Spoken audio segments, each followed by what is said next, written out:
इस education video में हम डिस्कस करेंगे एक बहुत ही इम्पॉर्टेंट टॉपिक के बारे में, जो कि है importance and function of teaching ads. अगर आप बीएड स्टूडेंट्स हैं या टीचिंग प्रोफेशन में इंटरेस्टेड है तो ये वीडियो आपके लिए बहुत यूज़फुल होने वाला है। तो चलिए बिना देरी के शुरू करते हैं। Introduction to teaching aids. Tool और materials used by teacher to enhance learning, help make concepts clear and understandable, can be visual, auditory और काइनेस्थेटिक। यानी कि सबसे पहले समझते हैं कि टीचिंग एड्स होते क्या हैं।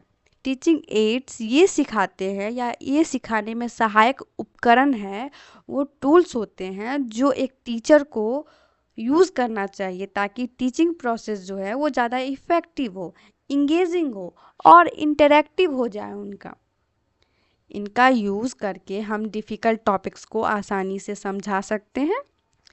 जैसे अगर आपको कोई सोलर सिस्टम को पढ़ाना है तो एक आपको मॉडल बनाना चाहिए या एक ऐसा एनिमेटेड वीडियो बनाना चाहिए जिसके थ्रू आप स्टूडेंट को कनेक्ट करके बता सको और समझा सको इजीली वे में कि सन कहाँ है, सोलर सिस्टम्स कहाँ है और सोलर प्लैनेट्स जो है हमारे सोलर सिस्टम में वो सारे कहाँ हैं।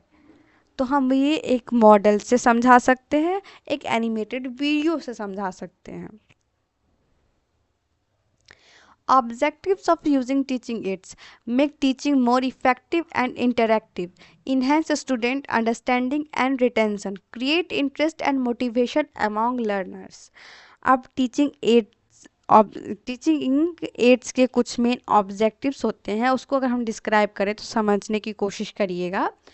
लर्निंग को इजी और इंटरेस्टिंग कैसे बनाएंगे, ठीक, स्टूडेंट्स का अटेंशन बनाए कैसे रखेंगे, रिटेंशन पावर को कैसे बढ़ाएंगे, कॉम्प्लेक्स टॉपिक्स को ईजिली कैसे एक्सप्लेन करेंगे।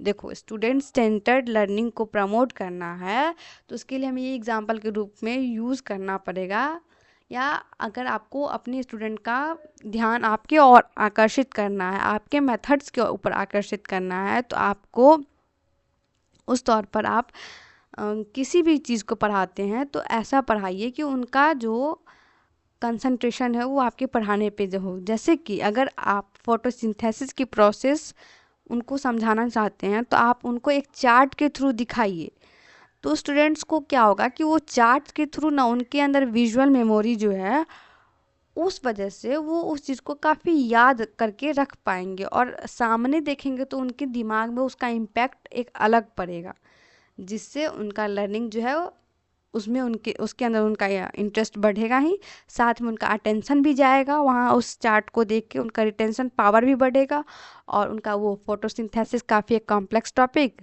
बहुत ईजिली एक्सप्लेन भी हो जाएगा। Now classification of teaching aids. Teaching aids को ब्रॉडली 4 कैटेगरी में डिवाइड किया गया है, उसके बारे में देखते हैं। पहला विजुअल एड्स, जैसे chart, map, model. Visual aids में black board, chart, model, maps, इन सब का हम यूज़ करते हैं। ऑडियो एड्स जैसे कि रेडियो, पॉडकास्ट, रिकॉर्डेड लेक्चर, ये सारे आते हैं। ऑडियो विजुअल एड्स यानी कि जैसे कि टीवी, प्रोजेक्टर, स्मार्ट बोर्ड, ये सारे आते हैं।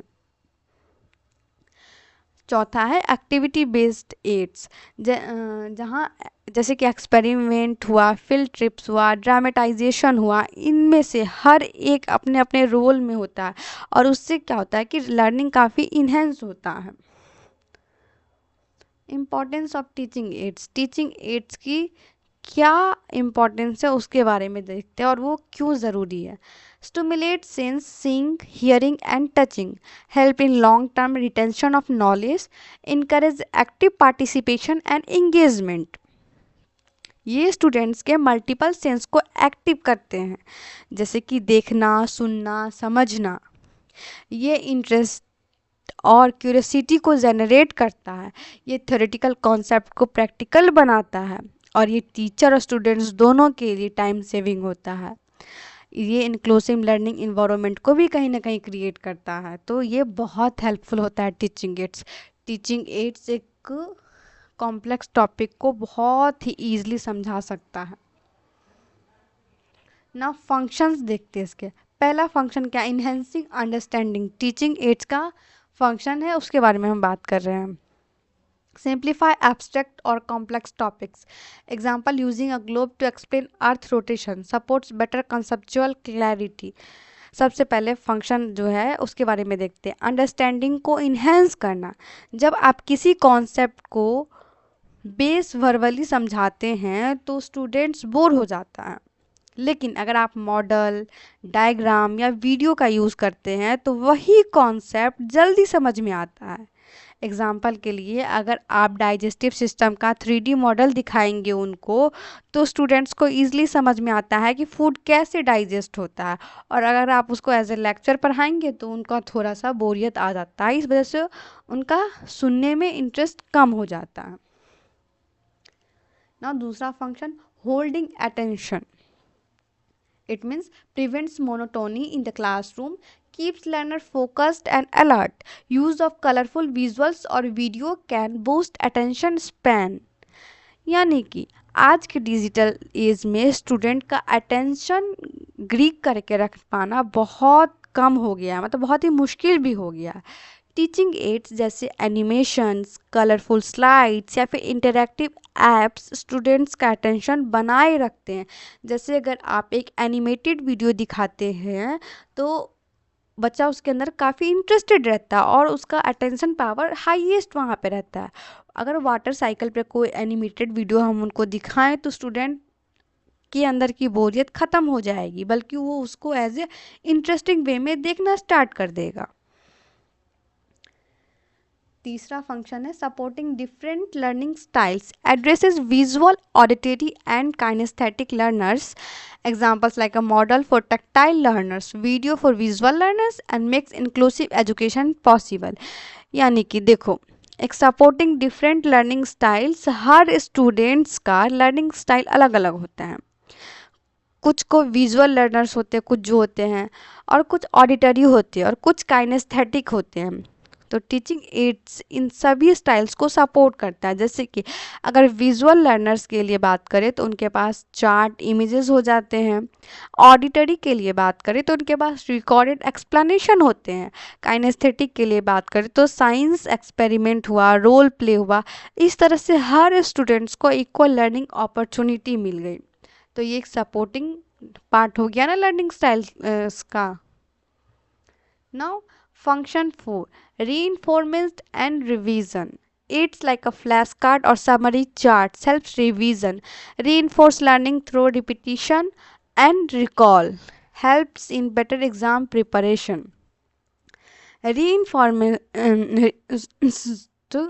and revision, teaching ads revise और रीइंफोर्समेंट के लिए बहुत इफ़ेक्टिव होता है।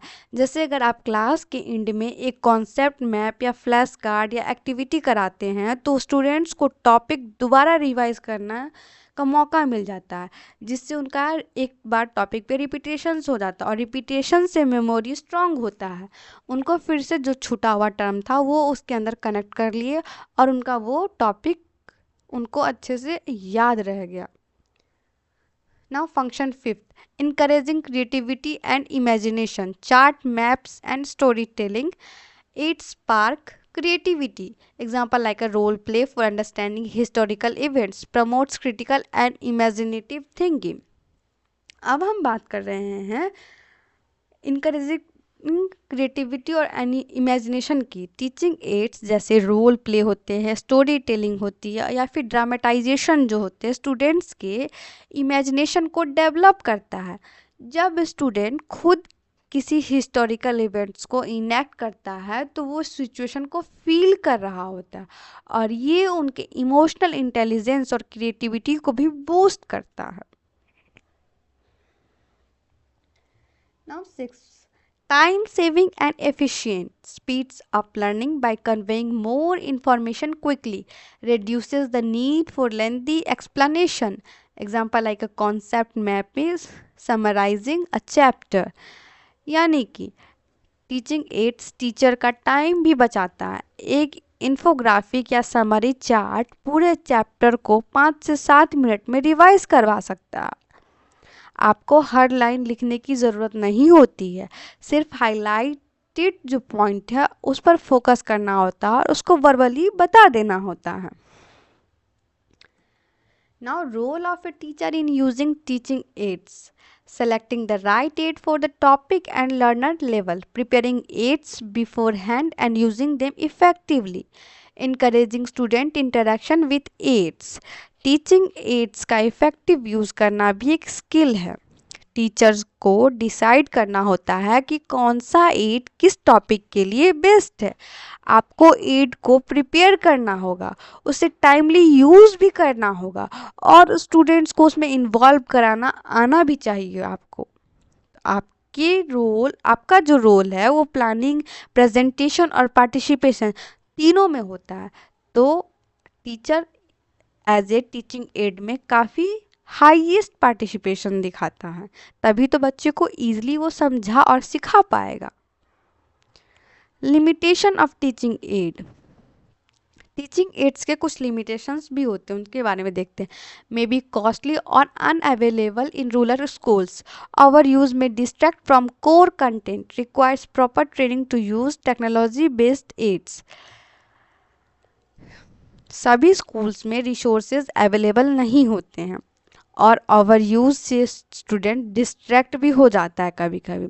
हाईटेक एड्स जो होते हैं उसको चलाने के लिए प्रॉपर ट्रेनिंग भी चाहिए होता है और प्रिपरेशन में टाइम और कॉस्ट लग सकता है, इसलिए इनका बैलेंस और स्ट्रैटेजिक यूज़ ज़रूरी है। तो ये है टीचिंग एड्स का लिमिटेशन। नाउ कंक्लूजन के पास आते हैं। Teaching aids are essential for effective, inclusive and engaging teaching, improve comprehension, interest and retention in students. A good teacher must know when and how to use them effectively. तो दोस्तों, teaching add सिर्फ एक extra element नहीं है, ये आज के समय में एक नेसेसरी पार्ट बन चुका है इफ़ेक्टिव टीचिंग का।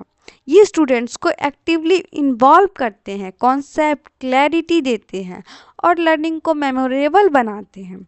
एक अच्छा टीचर के पास टीचिंग एड्स का यूज़ करने का विजन और स्किल दोनों होना चाहिए, तभी तो वो स्टूडेंट्स के मन में इम्पैक्ट डालेगा और उस टॉपिक को इजीली समझा पाएगा। तो दोस्तों, अगर आपको ये वीडियो इन्फॉर्मेटिव लगा हो तो लाइक करें, शेयर करें और सब्सक्राइब करना ना भूलें। आपके सजेशंस और क्वेश्चंस नीचे कमेंट बॉक्स में ज़रूर लिखें। मिलते हैं अगले वीडियो में, तब तक के लिए happy teaching, happy learning. Thank you very much.